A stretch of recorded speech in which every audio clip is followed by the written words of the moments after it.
সকাল থেকে সন্ধ্যা পর্যন্ত কিভাবে যে আমার সময়গুলো চলে যায় আমি নিজেও টের পাই না। সারাটা দিন এত ব্যস্ত সময় কাটে, তারপরও দিন শেষে একটা মানসিক শান্তি পাই। হ্যালো এভরিওয়ান, আসসালামু আলাইকুম। আজকে আমার পরীক্ষা আছে, যার কারণে সকালবেলায় ঘুম থেকে উঠেছি, তখন মনে হয় 8টা বাজে। সকালবেলায় ঘুম থেকে উঠলে শরীরটা যেমন ভালো থাকে, মনটাও ভালো থাকে, আর দেখা যায় সকালবেলা যদি কাজ করা হয় সারাদিন আর কাজ করতে হয় না। বাবা ছেলে ঘুমাচ্ছে আর আমি জানালার পর্দাগুলো সরিয়ে দিলাম, কারণ সকালের দিকে এই জানালা দিয়ে খুব সুন্দর রোদ আসে, যেটা আমার কাছে খুব বেশি ভালো লাগে। ঘুম থেকে উঠে নিজে ফ্রেশ হয়ে তারপর ফ্রিজ থেকে মাছ মাংস বের করব। আমি সকালবেলায় ঘুম থেকে উঠে আগে ফ্রিজ থেকে সবকিছু বের করে রাখি, কারণ আমার রান্না করতে না হলে দেরি হয়ে যায়। আমি সকালবেলা নাস্তা করার পর তারপর দুপুরে রান্নাটা বসিয়ে দিই, কারণ আপনাদের ভাইয়া সকালবেলা অফিসে যাওয়ার আগে তারপর খেয়ে যায়। অফিসে গিয়ে আর দুপুরের খাবার খায় না। তো আজকে ইলিশ মাছ আর শিং মাছটা আমি ভিজিয়ে রাখলাম বেসিনে, আর এখন দুধটা গরম করে নিলাম সায়ানের জন্য। আমার শ্বশুর হাঁটতে গেছে, তো আমি আমার শ্বশুরের জন্য আগে নাস্তাটা রেডি করব। তো এই তো নুডলস রান্না করব একটু স্যুপ করে।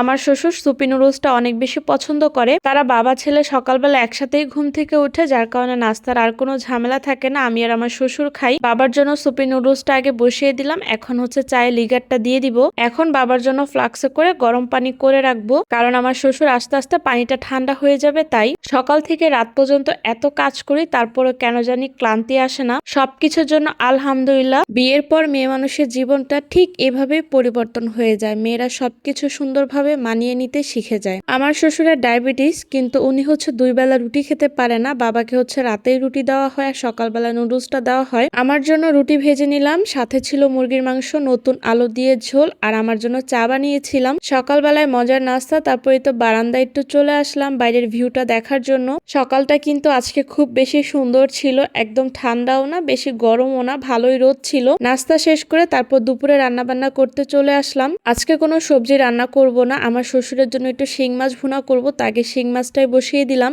বাসায় যে যে সবজি আছে ওইগুলো আমার শ্বশুর খেতে পারবে না, যার কারণে আজকে আর কোনো সবজিই রান্না করব না। মুরব্বী মানুষ থাকলেও অনেক কিছু ভেবেচিন্তে রান্না করতে হয়। আসলে বয়স হলে মানুষ অনেক কিছুই খেতে পারে না মনে চাইলেও। তাই আমার মনে হয় বয়স থাকতে নিজের শখগুলো পূরণ করা উচিত। আর হাতে মেখে ইলিশ মাছ ভুনা করেছিলাম, আর বাবার জন্য শিং মাছের ঝোল করেছিলাম। তো আমার দুপুরে রান্না বান্না তো 11টার মধ্যেই কমপ্লিট। এখন আমার শ্বশুরের রুমের বেডশিটটা চেঞ্জ করে দিব। আমাকে যে কাজে হেল্প করে, হেল্পিং হ্যান্ড আসার আগে আমি চেষ্টা করি ফার্নিচার ক্লিন থেকে শুরু করে বিছানা গুছানো সবকিছু আগে থেকে রেডি করে রাখি। অনেক সময় ঘরটাও ঝাড়ু দিয়ে রাখি। তো বাবা ছেলেও ঘুম থেকে উঠে গেছে, এখন আমাদের রুমটাও গুছিয়ে ফেললাম। এদিকে বেল আনা হয়েছিল, পাকা বেলের শরবত বানাবো। তো এখন শরবত বানিয়ে আমার শ্বশুরকে দিব, তারপর উনি নামাজে যাবে। সবকিছু কাজ শেষ করে শায়নকে তার বাবার কাছে দিয়ে আমি পরীক্ষা দিতে চলে আসলাম। তো এটা পরীক্ষা দিয়ে বের হওয়া আসার পর বান্ধবীর সাথে চিকেন ভেজিটেবল রোল নিয়েছিলাম, আর একটা চিকেন ফ্রাই নিয়েছিলাম। দুইজনেই একা থাকলে অনেক সময় খেতে ভালো লাগে না, বান্ধবী থাকলে খেতে কিন্তু ভালোই লাগে। তো আজকের পরীক্ষাটাও মোটামুটি ভালোই হয়েছিল।